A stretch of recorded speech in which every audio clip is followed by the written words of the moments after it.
What's up, guys? Welcome to the PT Good Podcast, where we talk all things ortho, from physical therapy to training. My name's Kane. And my name's Mark. So, Mark, what is on the agenda for today? All right, Kane. Well, you and I, as elite endurance athletes, we thought it'd be appropriate to have an episode talking about the management of the runner. So, yeah, well, let's start it off, Kane. You and I are certainly experts in this field. Why don't you give us a little bit of an introduction, common things you see, runner comes into your clinic. What are some common areas that they would typically present to you for? So, the common issues that I typically see for most runners are going to be Achilles tendinopathies, quad slash patellar tendinopathies, as well as maybe some hip tendinopathy. I think the other ones that you'll typically see are like shin splints or maybe medial tibial stress syndrome, as they'll call it. And what else? What else? There are a couple of other ones like, I guess stress fractures are also another big one for runners. But I think that those are relatively more straightforward in your treatment of them, which is just you kind of have to shut them down or get imaging to confirm it and then shut them down and then wait for things to kind of heal and then gradually progress them. But yeah, and drink milk. I think a lot of these things kind of do have a common ground with why they're kind of presenting, which Mark and I are going to touch on in just a second. But I think that these are all very, very big heavy hitters when it comes to runners. If people are coming into the clinic and they are starting a couch to 5K, they are trying to hit their first half marathon, their first marathon, anything along the lines of that, they are usually going to come in with issues. People who have been running for a longer period of time, people who do ultra marathons or anything like that, I don't usually see a lot of the same issues with them. Maybe it's due to their extensive experience with it and learning how their body works and just understanding how training works in general. But it's usually the people who are just jumping in, thinking that running is a simple skill, something that they can progress and something that they can kind of learn on the fly. These are usually the people that I notice coming in with a lot of the same types of issues. What do you think, Mark? Do you typically, or would you agree with what I'm saying? I mean, I think the people who are maybe newer to running, or maybe they've done a couple 5Ks in the past and they're trying to jump back into it and, I can run, 2.5 miles. Fine. Yeah. I think those people kind of get into trouble when we see these kind of issues. Another presentation, see maybe the people who've done, like a couple halves, something like that. They haven't run for a couple years and they get back into it. And, their first training day, they're doing, whatever pace they're doing, but they're doing something that's a little too much. Maybe, they just kind of jump into it. Like, yeah, I've run distance in the past. This is no issues. But it's typically the people who are maybe getting into it too quick, progressing too quickly, and maybe they've had some experience in managing that on their own in the past. But they kind of get into things too quickly, and then that's where these issues begin to present. Yeah, and I think that a huge issue with that is because everyone can run for the most part, and that's kind of the problem. It's very accessible, right? You can just go out. Yeah. You can just run. Yeah. Exactly. And I mean, I'm not the first person to be like, hey, you need to get the newest pair of shoes. You need to make sure that you're running on these specific types of terrain, these pathways, and etc. If you're going to go run, go for it. I'm not going to stop you. But because of the ease of accessibility, I think, and also it's just how people think that they're going to lose weight or get in shape or anything along the lines of that. Most people just think, I need to go for a run. But with that, I think it's just that they don't respect the difficulty and the complexity that comes with running.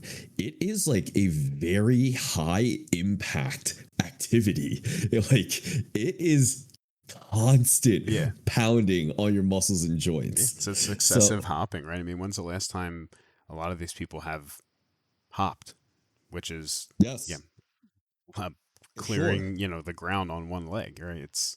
And that you're doing that successfully over a distance on different terrains or surfaces up downhill over a period of time. Like you said, you need to make sure you're ready for it.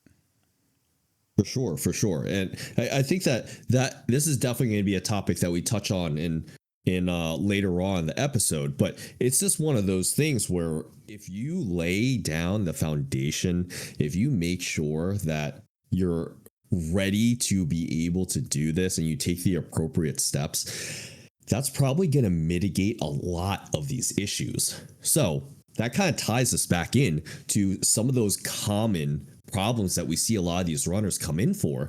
Most of it is a tendinopathy type of issue. It's just an overuse kind of injury that's happening. And one of the things I failed to mention was also like a hamstring tendinopathy, which typically would occur for like a sprinter, for example, less so for like an endurance athlete. But most of these issues are occurring because of an overuse thing, right? So I think one of the big things that we want to discuss for today's episode is just like, okay, we've already talked about how to manage a lot of tendinopathies, right? We've already talked about how to recondition a tendon and muscle, things to really look for in how to calm down their symptoms, right? And then how exactly are we taking that a step further? Like, Mark, do you typically change how you are managing a tendinopathy when it comes to a runner versus a basketball player versus a like normal average person? Yeah. Yeah, I'd say the foundational principles don't really change. I mean, tendon's and tendon, right? We need to figure out you know, what's happening that these symptoms are presenting, why it's painful. We need to figure out what the correct amount of load it's going to take to get that tendon to adapt. And then once we've gotten things calmed down, when we're able to progress our load, we're able to progress our load and come up with a program that is going to increase the capacity of that tendon to handle load so that these issues don't come back. So yeah, I mean, I don't find that. I mean, sure, we can get into more specific demands of sport, things like that. But when it comes, and it's all going to change depending on the demands that the patient needs to meet for whether it's their day-to-day tasks or their sport. But calming it down, symptom management, finding the appropriate load to start, and then progressing from there, and then the later steps, prevention, which also comes from the progressive loading. Those are the foundational principles for me. I don't change too much depending on the individual. Do you do anything different? I think based on what you said, for the most part, I don't think so. Like the beginning stages, I treat most people the same, which is how are we going to modulate your symptoms? How are we going to get your symptoms to calm down? Right? If you can load the tendon and the tissue appropriately without there being any issue, that's awesome. That is the first step for everyone with a Yeah, tendinopathy, right? If you're not noticing that maybe they don't need isometrics, maybe they can just move right into isotonics and moving right away. That's awesome. that's your You starting skip the point, first right? step. Yeah. Yeah. You skip the first step, you move on to the next. Fantastic. You're starting to recondition that tendon.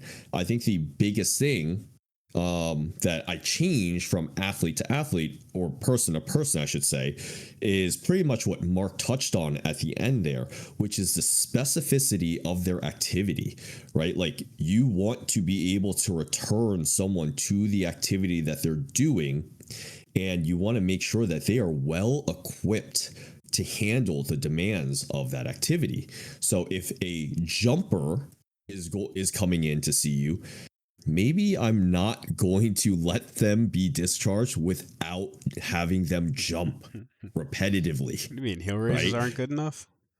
Oh my God. So it's just one of those things where you just need to make sure that you are matching it up with what they need to do. Yeah. So if they're a basketball player, make them sprint, make them cut, make them like move in various directions, make them jump for distance, for height, make them hop, etc. All these things are what their sport requires of Yeah, them. which may get So overlooked in tendon rehab. Like I don't think people think of those as. I mean, all the examples you said: cut, pivot, hop, jump. I mean, it can be any kind of lower extremity tendon. Those are, um, they're quick movements that stress the tendon a lot, and they need to be incorporated into rehab when it's appropriate for whatever specific population. for sure. Now, that actually ties us back into runners, right? So for Mm-hmm. running, I think that getting people to do their whatever like tissue loading exercises, I think that that's a great place to start. You've got them to be pain free now when they are doing their activity. My question is that enough? Is simply loading that tissue the the end goal for that patient? And I don't know about you, Mark, but like for me, I certainly don't think that that should be your end goal. I think that's a great place to be.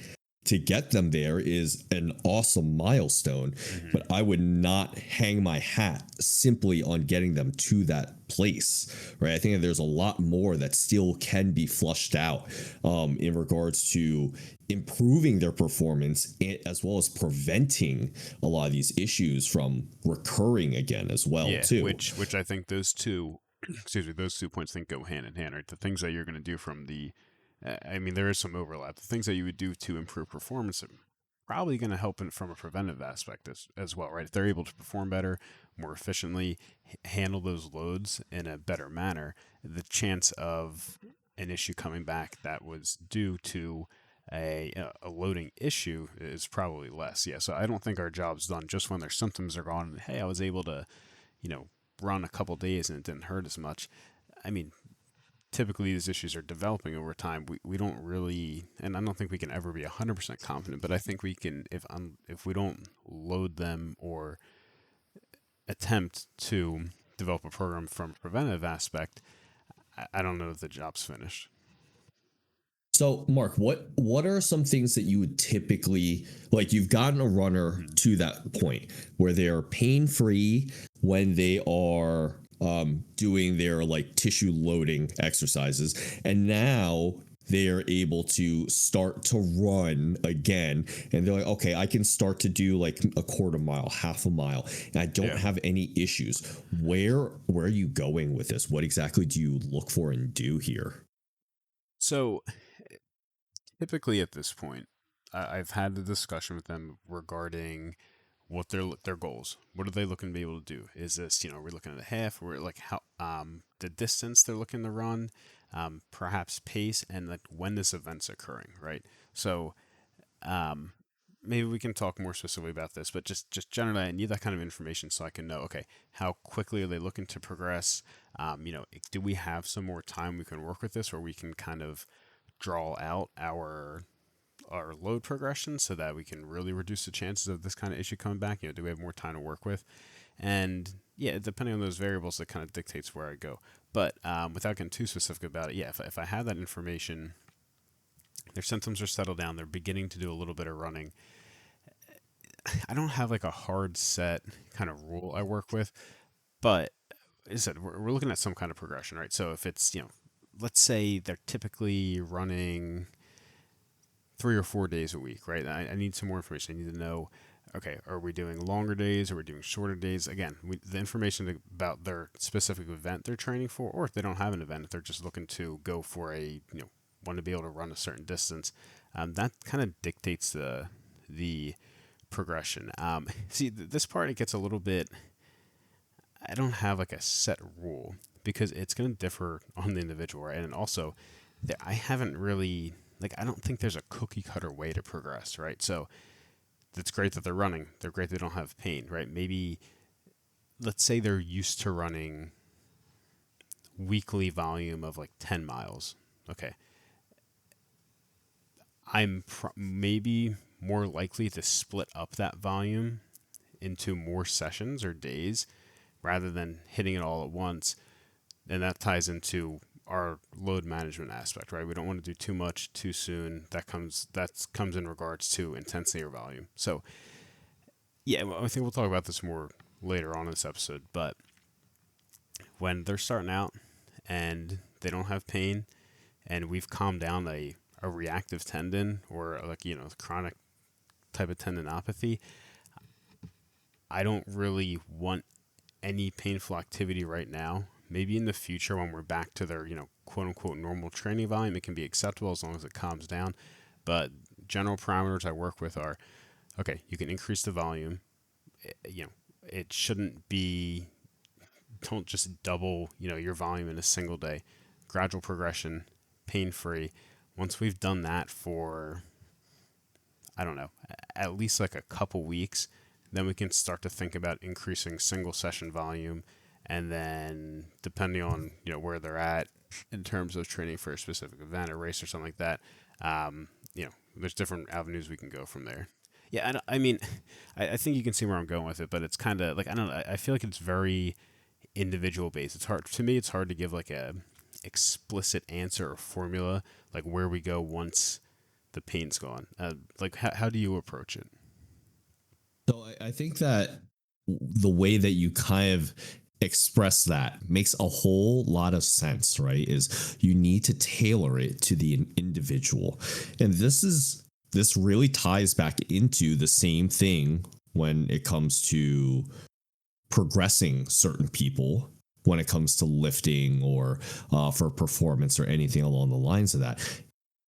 Not everyone follows the same type of response for like one change in a variable, right? So one of the things that Mark stressed was he may increase their training volume, but maybe not within that day, or he may increase their frequency while keeping their training volume the exact same, right? These are all different ways that you can increase their training volume or their exposure to something, and just to see if they are going to be reactive, right? The other thing that you can do is you can also cut some of their training volume and increase some of their training intensity as well too, right? Like you could have them do intervals. Maybe they respond better with less actual like mileage, but they are getting increased loading now at those tendons. Maybe they respond better to that. We don't know that, right? So I think at that point, it's so important to take into consideration the things that your patients can tell you, things that they've figured out and learned as their training progressed. Maybe they didn't have any of that and they start to add it in and they're like, oh no, this is when my problem started. Right. Maybe that's something that we need to be able to hone in on a little bit more. So I think what Mark was saying is definitely appropriate. Changing some of your parameters for your running program, I think, is a huge thing to consider first and foremost. Right. But I think the thing that I was getting at earlier was, how exactly are you trying to address some of the things that cause these tendinopathies beforehand, right? And that's usually where I'm trying to find what other deficits do they have. And I don't mean just the one that they presented with. If they come in with knee pain, I can guarantee you that I'm looking at other things up and down the stream from like where their issue is, right? Like if they're a runner, you have to look at their feet. If you look at their foot and ankle, see how strong they are. See if their calves are actually able to withstand the demands of their sport. Like Mark said, running is essentially hopping. It's just over and over and over again, right? So if their single leg calf raise is like not up to par, they're probably going to develop some sort of issues there, right? Same thing goes for like your hip.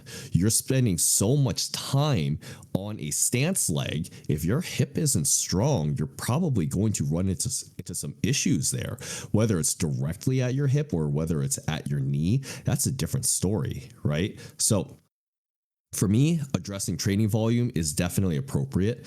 The second thing that I would totally do is look to see for what the root cause was that gave them these like that tendinopathy or whatever pain that they're coming in with. I highly doubt that it's just, oh, we fix the tendinopathy and the issue's totally gone. Most of the times it's that we fix the tendinopathy, and that is just the symptom. That is not the true, like that's just a manifestation of what we're seeing. It's not the actual issue itself. And that's where I think that if we are able to address those underlying causes, we are going to have so much more success with treating our runners. And I don't even mean treating them in the short term. This is more or less for the long term to ensure that they stay healthy, that they're able to perform and potentially even improve their performance, which I think is like something that PTs could certainly do or have a hand in, especially if they're like a cash-based practice, for sure. But these are all different aspects that I think are not typically flushed out by a lot of PTs, because some people just don't really see it as our job necessarily. Is that something that you typically will approach a lot of your... approach. Like, is this something that you typically will do for your patients who are runners? Do you look to do these things, or do you just like look to fix, like, oh, this is what they came in with, this is what I'm fixing, and once they're done, they're in and out? Yeah, I'll answer that. I want to touch back on the prior point, because I think I answered the question you asked about what you do once they, their symptoms have calmed down. I think we probably differ slightly in this approach, in that I think a lot of these, if not, I think a huge component of these issues is the load management component. And there's perhaps a more, like you use the word root cause, like mechanical, quote unquote, issue, something that can be addressed.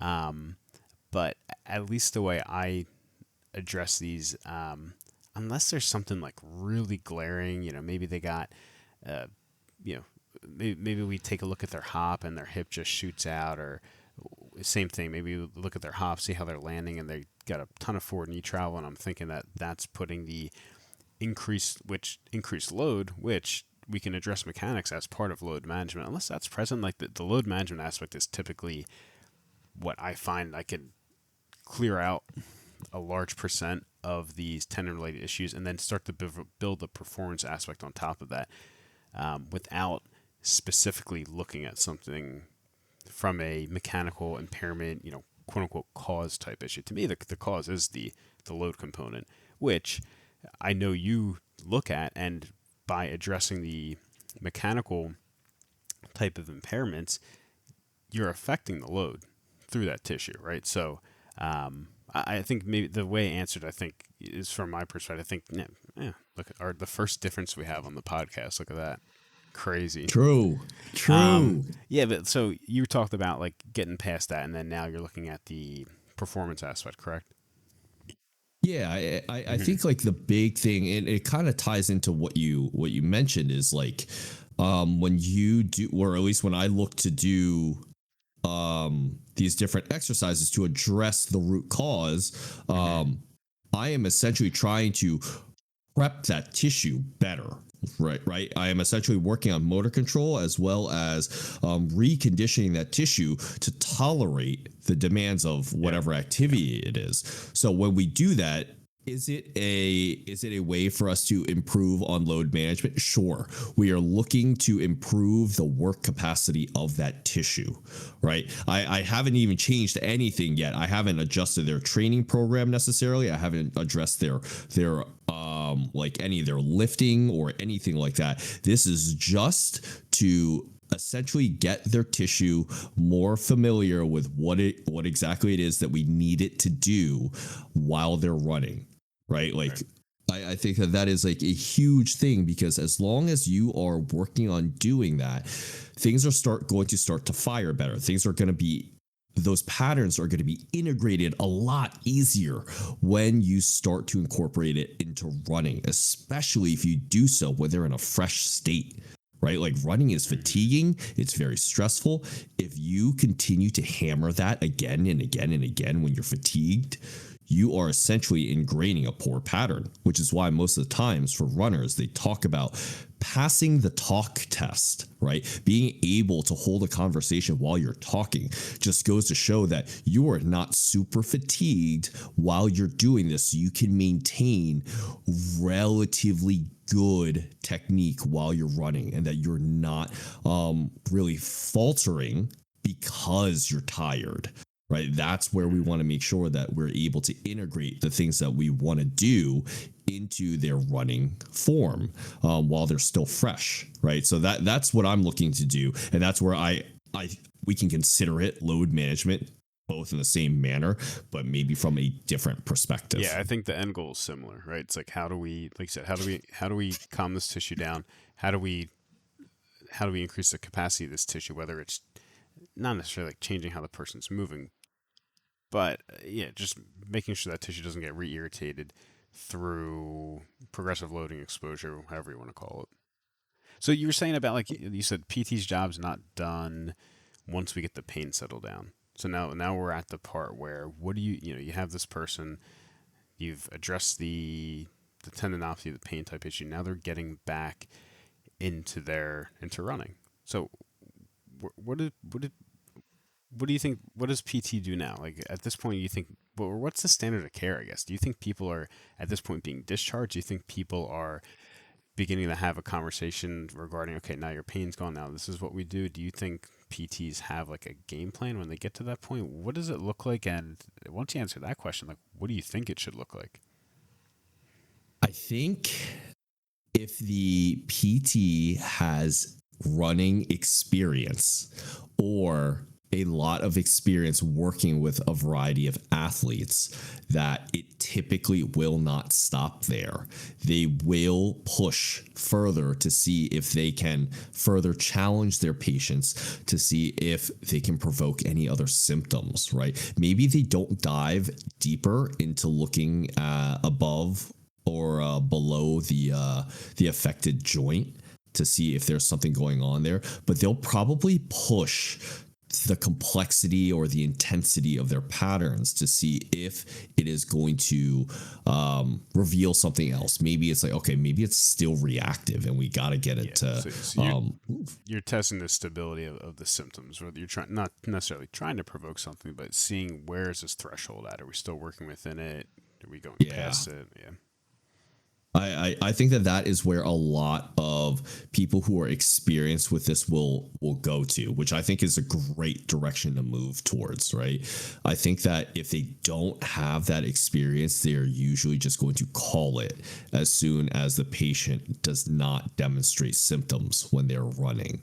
So if they're like, oh yeah, I was able to go back to running, and maybe they hit that for like 1, 2, 3 weeks, something along the lines of that, I think that's probably where most PTs will just call it and just say, okay, I think we got you back to where we needed to be. Yeah. And like, right? I don't think they're asking any follow-ups questions like, how much did you run? How many times did you run? Like, what percent of the normal training volume are you at, right? So, I mean, if we don't have the answer, if we don't have that information, we don't have the answers to those questions. Yes, the person told you they don't have pain while they're running, but we don't know where they're at in the full timeline. Maybe maybe they ran twice a mile each time, and they're typically running, 5 days a week at a total, weekly volume of 25 miles. Right at that point, I mean, they're not even 10% of their typical volume. Yeah, I think that the other issue is asking the patient, how do you plan on progressing this? What's your program entail? Right. I think that is what got the patient in trouble in the first place, right? Is their progression. Now, I think when it comes to asking these questions, you have to have that knowledge base first, right? To know how to interpret what their training should look like, how it should be progressed. If they have like interval days, if they have slow, like long runs, right? Or like if they need to push their intensity a little bit more. These are all things to definitely consider, or like when to taper someone off if they're coming up for a race or something like that, right? These are all things to keep into consideration. And also, your patient's running history. If they are an experienced runner, things that you recommend for them may not be the same thing that you recommend for someone who's just starting off, right? I think that these are all things to definitely consider. Now, to go back and answer your other question of what I think that PTs should do, this becomes a really hard question for me because I need to take off my coach hat and make sure that I'm just addressing them purely as a PT. And I try to address all the things that I can. So, Because dude, you can put the hat on if you feel like you got to wear it. All right, just answer the question. Let's hear it. there are just so many things that drive me absolutely insane when it comes to the preparation of runners. It makes me like so angry because running is like we just talked about this, right? Running is just a series of hopping. You are literally doing plyometrics the entire time. I do not understand when someone does not include plyometrics in their training for runners. It is seen as something that you do to improve your speed, your explosiveness. Are these not things that you do when you run? Yeah. Well, You how about need not to even? run. Yeah, right. It just makes you better. What even from like that's the performance aspect. What about from the like tendinopathy pain aspect? Where do the plyometrics fall in line there? So you're that is just another way of stressing the tissue, right? Yeah. Like Yeah. Yeah. when you go through your tendinopathy progression, it's what? Isometrics into isotonics into like hard eccentrics, right? What else is super challenging aside from plyometrics? You are pretty much going through a huge isotonic contraction followed by a pretty speedy eccentric contraction, right? And to be able to come to a relatively abrupt stop for some of these plies. There are certain things where you're looking to create like a high yielding plyometric to recondition a tendon. Awesome, right? But as people get more and more advanced and you want to get rid of that and you want to make sure that it's low yielding and high reactivity, right? Like you want to make sure that those tendons are stiff. You need to make sure that these people are able to generate those forces and to absorb those forces, and then also to transfer it into the next movement. These are all things that are going to stress the crap out of that tendon. And if they can do that, it's going to improve their running performance. B, it's going to improve their running tolerance as well. And C, you are essentially trying to bulletproof those tendons as best as you can to withstand a lot of the demands of their sport, the pure volume that they're going through, right? Like if you are unable to go through just a few minutes of plyometrics, how are you expected to run for hours on end and Well, not listen, expect to get I like what injured? you're saying, but I think you're forgetting that they got to stretch their calves too. That's going Oh to stop my the tendinopathy god. from coming back. I'm gonna lose my mind. Yeah. Yeah, like you said, So like we talked about performance. We talked about the pain settled down, but prevention. You just talked about. I mean, you talked about the plyometric progression. What better um, prevention and performance if we just work in? You talked about the heavy, slow exercise with external resistance, and then you get this plyometric type stuff coming in. I mean, not only do you get the performance benefits from this kind of programming, but if you want to make the argument that the performance aspect isn't a PT standpoint, I mean, you're going to get the preventative aspect from the tendinopathy with this as well. So I think it does fall into the PT umbrella. I think it's certainly appropriate if someone's coming in. Like I don't think you're done once their pain's gone. I think there's more that you owe to the patient when they want to perform at this level with a demanding task such as running. You owe it to them to follow through with this kind of program. yeah, this is something that I mean I've always been super passionate about because it's I'm not a distance runner, really. I've just run for like my own training, but that's about it. But as a sprinter, this is something that I am super passionate about because this is how you essentially develop resilience. You are not trying to just beat your body into the ground through sheer volume. You are trying to intentionally load your body to make sure that you can actually exceed what you're trying to do. So if you're able to do these plyometric progressions, you're able to have good control over that. You're able to demonstrate both slow as well as fast transitional movements. This is fantastic because running is literally just moving in a straight line for the most part, right? Running is essentially just a single legged hop. You don't need to go that much further beyond this. You don't need to make it super complex, but you just need to make sure that you're appropriately loading them enough, right? And that kind of goes on to the next topic, which is we've hit the symptomatic area. We've reduced it, right? Now they're able to run relatively pain free. Now we're starting to introduce plyometrics. Okay, awesome. We're trying to prep them so that they're able to not have these issues, right? Now, are there any common areas that you are usually looking to hit to prevent a recurrence of these flare ups, Mark? Looking to hit in terms of specific exercise, or what do you mean? Or are you talking about Muscle just groups. generally? Muscle groups. Generally speaking, for runners, are there specific muscle Yeah, groups that are yeah. that you're usually looking to hit?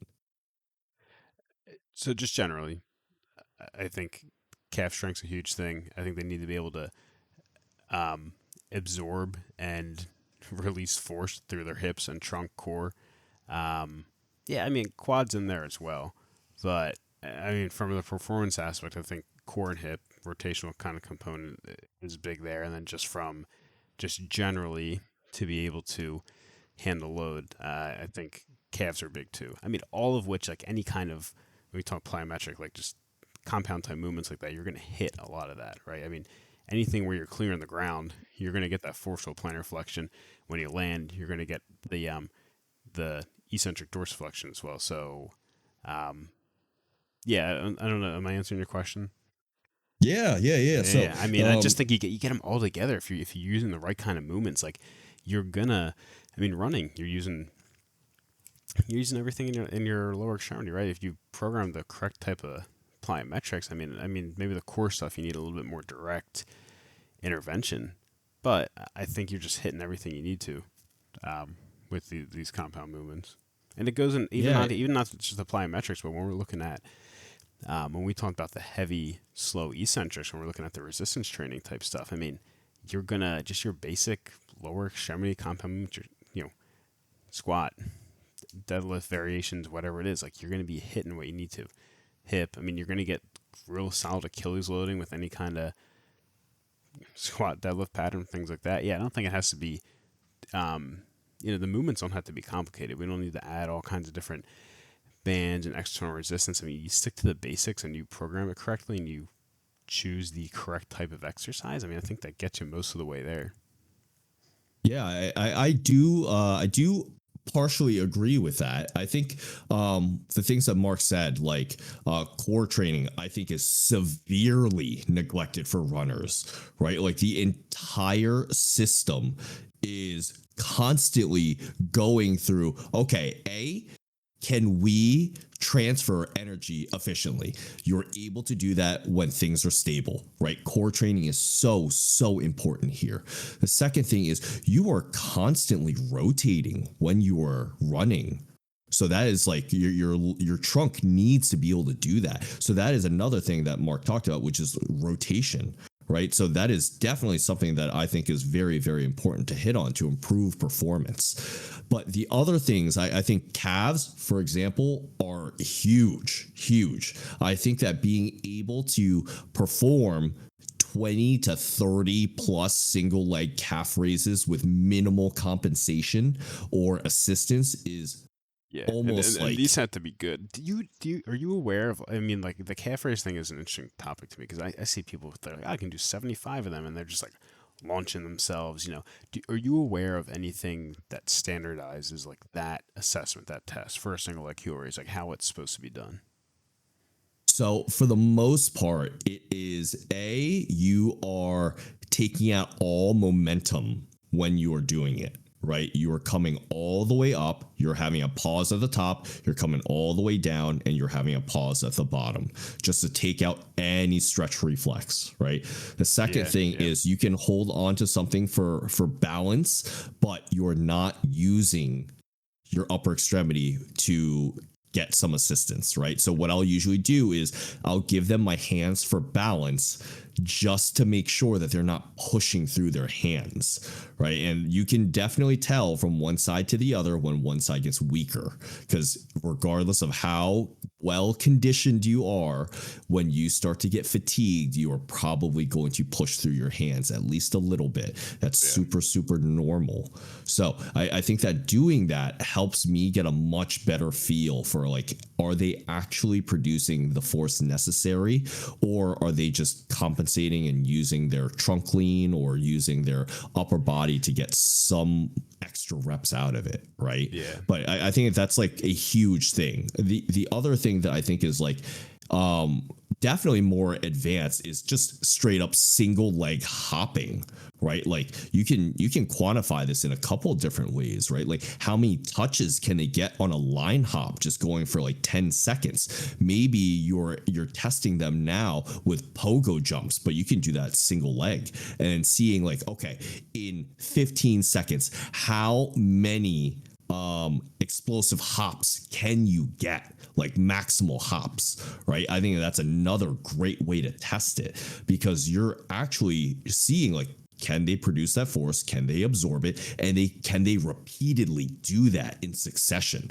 I think that goes to show a lot about your force production as well as your motor control as well as your ability to like reproduce those patterns again and again Yeah. and Yeah, I again. mean, it doesn't get much more specific than that when you're talking about running, right? Yeah. So like I think that those are all huge. Now, the one thing, this is a pattern that I've noticed in so many runners, right? Is they all have super strong quads. Hmm. They all have no butt, like zero glute strength. Happens almost every single time. Like zero glute med strength, very minimal glute max strength. I don't necessarily know what it is about endurance runners and why this pattern continues to follow, but this is definitely not a pattern when it comes to sprinting. Sprinters usually have very strong glutes, and it's just not the same when it comes to distance runners. So this is something that I really harp on for them. Even if it's not something that's a problem now, it is definitely something that I continue to work on because as we've talked about previously, for motor control issues for the hip, it's usually gonna present itself at the quad, right? Like at the patellar tendon or with anterior knee pain. So this is where I want to make sure that I'm hitting their glutes hard to make sure that that doesn't become a problem or it doesn't recur. So that is to me a huge powerhouse of strength development, right? Like you need to make sure that if you want to maximize their performance, that you are actually hitting those giant muscle groups that are capable of producing those forces, right? Like that to me is like a giant thing that I have noticed time and time again when I'm treating runners now at this point. Yeah, like you Now, talked about the looking at above and below the affected joint, and you talked about the stability that the core provides to be able to produce and absorb and produce force. And you mentioned the importance of addressing the hips, right? You said, I mean, and this is in my answer too, like, I don't, quad, for runners, like, I mean, maybe, yeah, but I don't find it's much of an issue. But like you talked about the rotational component with running, I mean, that plays down into the hip as well, right? So if you don't have Sure. the core, quote unquote stability, right? It comes down to the hip. You get some relative internal rotation, adduction. Then you can start. You talked about that example presenting with knee pain, right? It can work its way down, right? So starting to address those larger muscle groups that are going to provide your stability. I think it's certainly really important. All right. So we talked about the common areas to hit, right? Before we move on, I do want to touch on this. So one of the things that I have a hard time with for strengthening quads for runners, I think that it's going to help their performance, period. Do I think that it's a huge preventative thing? That I have a harder time with. I think the biggest thing that may prevent would be like patellar tendinopathy.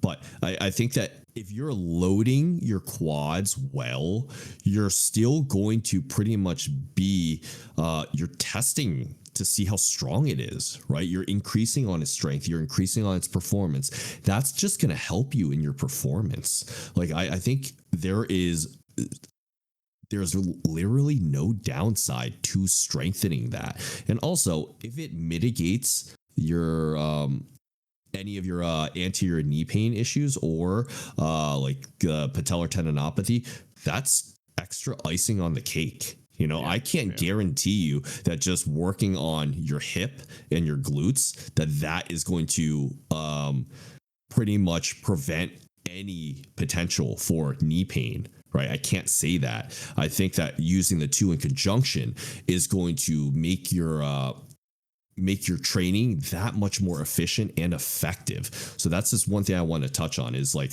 to me, I was like, when does someone have weak quads? It's usually not the case, but maybe it's their ability to eccentrically control load through their quad. And that's why they're having some of these issues, right? So that to me makes a whole lot more sense. But also just getting their performance up. I think that no patient is ever going to complain about that.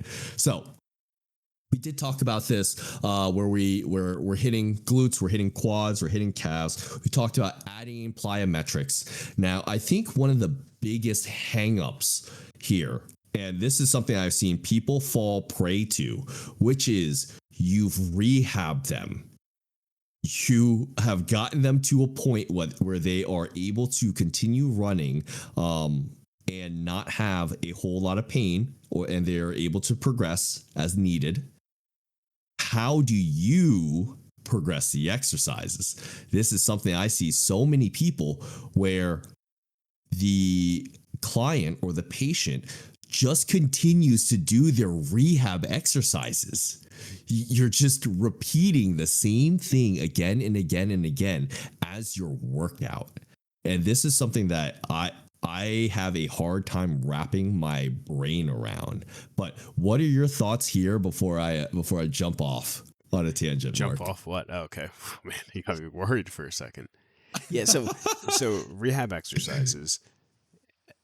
I mean, sure, they have their place, right? I don't know when we're looking at the performance aspect, when we're looking at the preventative aspect farther down the line. I don't. Yeah, maybe you can use some of these you can stretch and you can do, your isolation type work, and you can do your rehab type stuff, maybe as a warm up, quote unquote activation type drill, whatever. If it makes you feel good, you can do it. I don't think just continuing with it, especially if we're looking to improve performance and prevent tendon issues from coming back, I don't think it's sufficient load. I don't think there's like really a progression scheme when it comes to those quote unquote rehab exercise. I think they can still be done, but it doesn't make sense to only do those going forward when we're looking to improve performance. And to improve performance, we need a higher demanding stimulus that you're just not going to get from these kind of exercises. All right, I said it. Thank God. Okay. So Mark and I share very similar perspectives here. If you have successfully rehabbed someone, they are rehab exercises. They're not progressive exercises. Make sure that you are continuing to progress them from those exercises. You can make them more intense. You can make them more complex. You can integrate them into compound movements. You can integrate them into running patterns. These are all things that you should be working towards, because if you just continue to do the same rehab exercises, just like Mark said, it is not enough loading. It simply isn't. It was enough to calm down the tissue, but it is not enough to progress from. It is not enough to improve their performance, right? And that is what most people are trying to do. They are not just trying to get back to their baseline, they are trying to exceed it. That is so important, right? So like one of the big things is if you're already doing some hip motor control stuff, what is wrong with deadlifting? Deadlifting is going to hit your core. It is literally going to make you learn how to brace and be more stable. You are loading your glutes so heavily. I don't understand why that is not encouraged more, because now you're actually making sure that a patient is progressing through those problematic muscle groups that we just talked about. If they're having weakness in that area, which is a very, like I said, a very common issue, if you are not loading their glutes appropriately, it's still going to be a problematic area. So make sure that you're actually loading them appropriately. And there are so many different ways that progression can occur, right? We talked about like doing your basic PT rehab exercises to isolate an area and to make sure that that area is being strengthened or addressed in some way, shape, or form. That's awesome. Maybe starting to change it and make it more of a compound movement, just like what we talked about, making it a squat, a lunge, a Bulgarian, or a deadlift. Any of these things, fantastic. These are all great. Right? Or a step up even. Fantastic. Make sure you load your step ups. Please do not just have them stand up on a 6-inch step and call it a day. You can increase the height for all I care. Doesn't matter, right? You can have them do plyometrics. You can load some of their plyometrics, right? And not everything needs to be done as quickly as possible.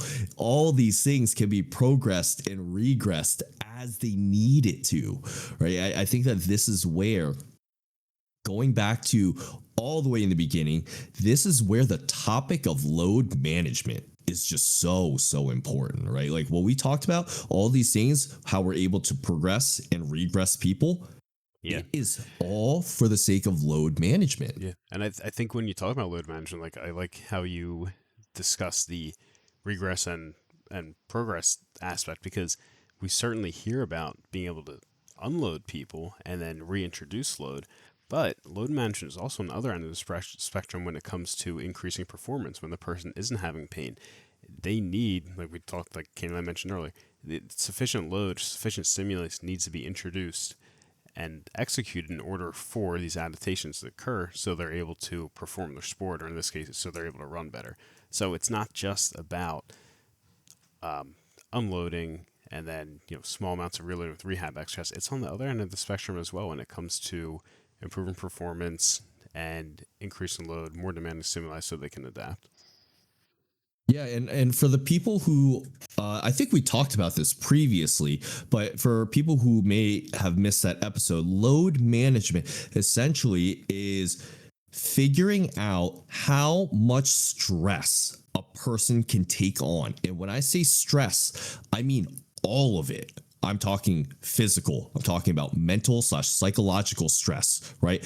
All these things play a role. So it's not just their running. It's not just their strength training, if they're even doing it. It's not just their plyometrics. Once again, if they're even doing it, it's how many days on are they training? How many days off are they training? What's their mileage? What's their intensity? Is it varying at all? What's their sleep like? What's their home life like? What's their work-life balance like? All these things affect how a patient or a person in general is going to respond. You could have a very, very intense training program, but if all of your ducks are in a row, you're going to do pretty well. This is why Olympic athletes are able to train to the level that they're able to train at, because their coaches are really good at managing their load and they understand what they can do when they need to pull back and then when they can continue to push forward for more gains. That is so, so important. This is something that Mark and I have talked about previously. It's something that we have pretty much, this entire episode is almost dedicated to it. I know we talked about it explicitly at the end here, but I can't honestly say that any of the topics that we addressed do not have to deal with load management in some way, shape, or form. Yeah, I think it forms the foundation of. I mean, I think you can. It's hard to address the rehab that we talked about when it comes to like tendon loading issues without addressing the load management component. I don't think you can.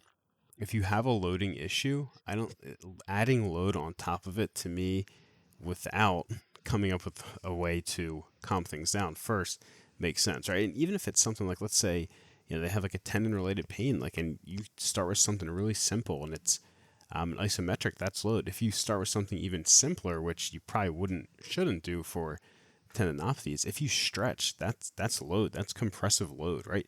If like a lot of things have to be taken into account when you're looking at this load management component. It's not just like a runner. It's not just, oh, how much are you running? Like Kane said, it's all those other factors you talk about home life. When we're talking more physical aspects, it's what are the demands of your job? What does your typical day look like?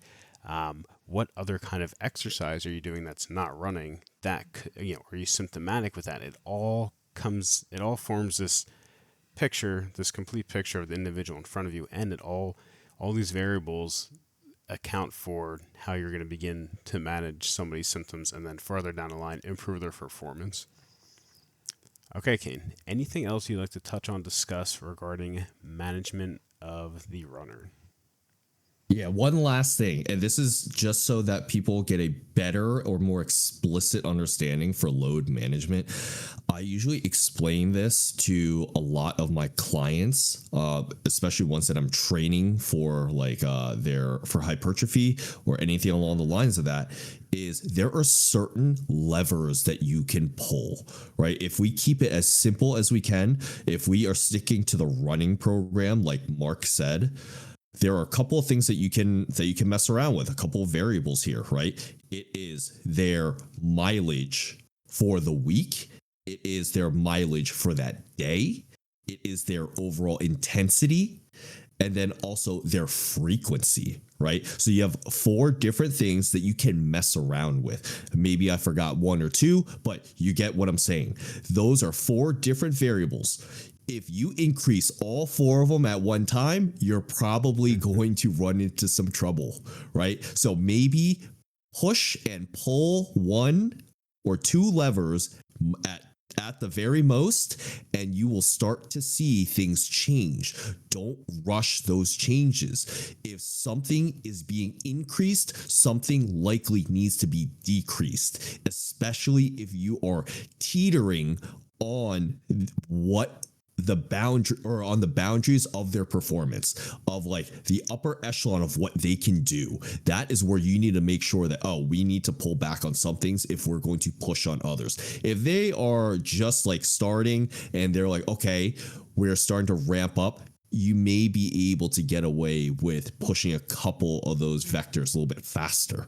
But for the most part, you want to just control one variable at a time. Know that if you're going to increase something, you're probably going to need to decrease another variable as well to make sure that you are not overdoing things. But that's all that I wanted to say. I think we touched on a whole lot of things here that I think are going to be super helpful in regards to furthering the treatment of runners.